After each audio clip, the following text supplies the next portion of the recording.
네, 반갑습니다. 오늘 살펴볼 종목은 남선 알미늄입니다.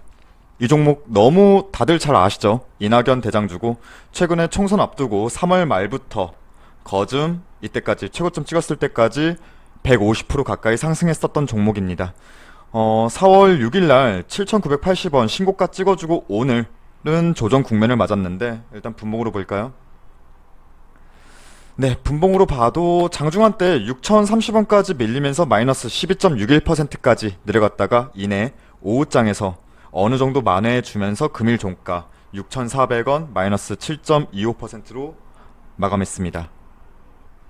네, 어제 오늘 흐름만 본다면 이제 남선 알미늄 뿐만 아니라 이월드도 마찬가지고 여러 정치 테마주로서의 재료는 이제 소멸된 것인가 라고 생각이 들 수도 있죠. 하지만 저는 개인적으로 마지막 한 발은 남았다라고 생각이 드는 종목입니다. 물론 이낙연 전 총리가 차후 대권 주자로 유력하죠. 그렇다고 해서 대선 관련주로 쭉 들고 가시려는 분들은 저는 개인적으로 없었으면 좋겠습니다. 정치 테마주는 이벤트가 끝나면 아니죠. 오히려 이벤트 전에는 다 나와야 하는 게 맞다고 봐요. 지금까지의 정치 테마주들의 패턴이 그러하지 않았습니까? 자, 이제 앞두고 있는 이벤트는 4월 15일 총선이죠. 그 중에서도 종로 차기 대권 주자를 거론되는 지금 남선알미늄 관련주인 이낙연 전 총리와 황교안 대표, 이번 총선의 관심도는 거의 여기에 집중되어 있다고 봐야겠죠. 이제 4월 15일까지는 내일부터 5거래일 남았는데 이미 총선 관련주로 남선 알미늄뿐만 아니라 이월드도 그렇고 시세가 어느 정도 나올 만큼은 나왔다고 보셔야 되는 게 맞고요. 그리고 남선 알미늄이 현재 지금 투자 주의 종목이죠. 그만큼 거래량 최근에 터지면서 다소 과열된 투자 양상을 보인 것도 사실인데 투자 경고까지는 가진 않았어요. 어떻게 보면 오늘 금일의 조정이 투자 경고 예고를 피했다고도 저는 생각을 하고 있습니다. 여튼 남선 알미늄 이걸 지우고 어제 신고가 재차 돌파하는 모습을 기대하는 건 사실상 조금 욕심이라고 보고요. 하지만 오늘 밑골이 달았던 6,000원, 이 6,000원 선까지는 염두하고 남선 알미늄 마지막 시세를 기대해보는 것도 나쁘진 않다고 생각합니다. 이유는 물론 선거 관련 이슈가 아직 잔존하기 때문이죠. 이 이슈라는 게 사실상 지금 끝물인 게 맞아요. 총선 테마 자체가. 하지만 마지막 한 발을 조심스럽게 기대해 본다는 건 역시나 지금 코로나 외에는 지금 시장에서 가장 큰 이벤트로 선거밖에 없다고 판단되고 있어요. 그리고 지금 체킹되는 건 갤럽이랑 한국 리서치에서 지지율 관련해서 일 단위로 하루 단위로 체크가 되고 있죠. 그러면서 보도가 계속 나오고 있고요. 그리고 그 중에서도 가장 우선시하는 게 역시나 종로구고 이낙연, 황교안 테마주고 당분간은 TV에서 떠들썩할 수밖에 없는 게 사실이고 어차피 테마주 개인들이 끌고 올라간 이상 개인들의 투심에 따라서 주가는 움직일 텐데 코로나19 제외하면은 마땅한 테마가 없다고 봅니다. 그래서 정말 단기로 짧게 치고 나올 수 있는 한 번의 마지막 시세는 더 주지 않을까 조심스럽게 보는 거고요. 이제는 정말 대응의 관점이라고 봅니다.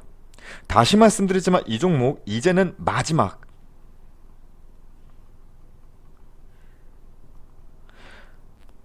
턴이라고 보시는 게 맞고 이미 익절 구간에 위치해 있으시다면 충분히 수익 즐기셨고 리스크를 감수하면서까지 더 욕심 부리기보단 현금화 적절히 준비하시는 게 낫다는 게 제 의견이고, 만약에 오늘 진입하신 분들 같은 경우에는 하단에 앞서도 말씀드렸지만 하단에 6,000원 선까지는 추가적으로 밀릴 수 있다.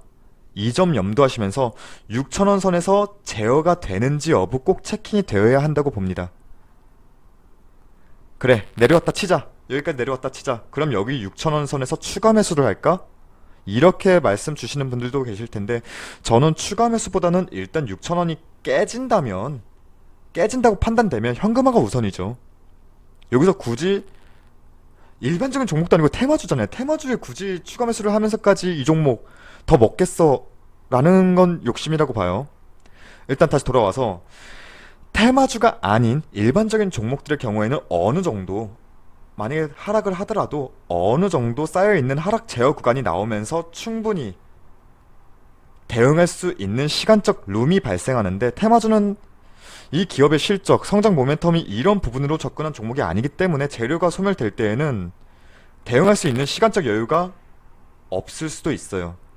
쉽게 말해서 모멘텀이 살아있는 기술주나 이런 일반 종목들의 경우 빠지면 이 종목의 모멘텀을 보고 여러분들은 빠지겠지만, 반대로 같은 모멘텀, 성장 모멘텀을 보고 이 이후로 바라보는 신규 투자 물량이 들어오면서 받쳐주는 구간이 있단 말이에요. 그걸 흔히 우리는 지지선이라 생각하시면 돼요, 쉽게. 근데 테마주, 특히 정치 테마주는 재료가 소멸되면 불씨가 확 꺼지죠. 이게 다시 불씨를 일으키려고 하면은 그만한 재료가 나와야 하는데, 어찌되었든 남선알미늄, 이게 총선에서는 이번이 마지막 턴이라고 생각합니다. 대선까지 들고 간다? 이거는 똑똑한 매매는 아니지 않나 싶고요. 해서 다시 정리를 해보면은, 남선알미늄 5장에 다시금 물량 유입되는 모습 보여줬고, 대응 관점에서 본다면 익절 구간이시면 충분히 현금화 진행하시고, 금일 진입해서 보유 중이시라면 오늘 밑꼬리 달고 내려왔던 6천원 선까지는 한번 지켜보고, 여기 이 구간이 제어가 되는지, 지지받아주는 그림이 나오는지 체크를 해보시면서 마지막 한 번에 더 시세를 기다려도 나쁘진 않다라고 말씀드립니다. 그리고 한 번 더 시세가 나와준다고 했을 때 적정 매도 구간은 저는 7,000원 대 보고 있습니다. 이전 신고가 7,980원, 8,000원대, 이 구간을 재차 경신하기는 어렵다고 보는 게 맞겠고, 만약 7,000원까지 돌파하지 못했다 하더라도 어느 정도 시세가 나와줬다 판단 시에는 기분 좋게 더 욕심 부리기보단 깔끔하게 현금화를 우선시 하는 게 제 의견입니다. 우선 금일 남선알미늄 살펴봤고요. 이제 코앞에 이벤트가 얼마 안 남았고 재료로서의 가치도 이제 산화될 시기라고 보지만, 워낙 지금 코로나19 외에는 테마가 도는 게 마땅히 없기 때문에 꼭 이 종목 남선알미늄 지금 현재 보유하고 계시거나 또는 지금 위치에 계신다면은 꼭 정확한 본인만의 매매 계획 꼭 세우시고 원칙대로 진행하시면 좋겠습니다. 이상으로 마치겠습니다.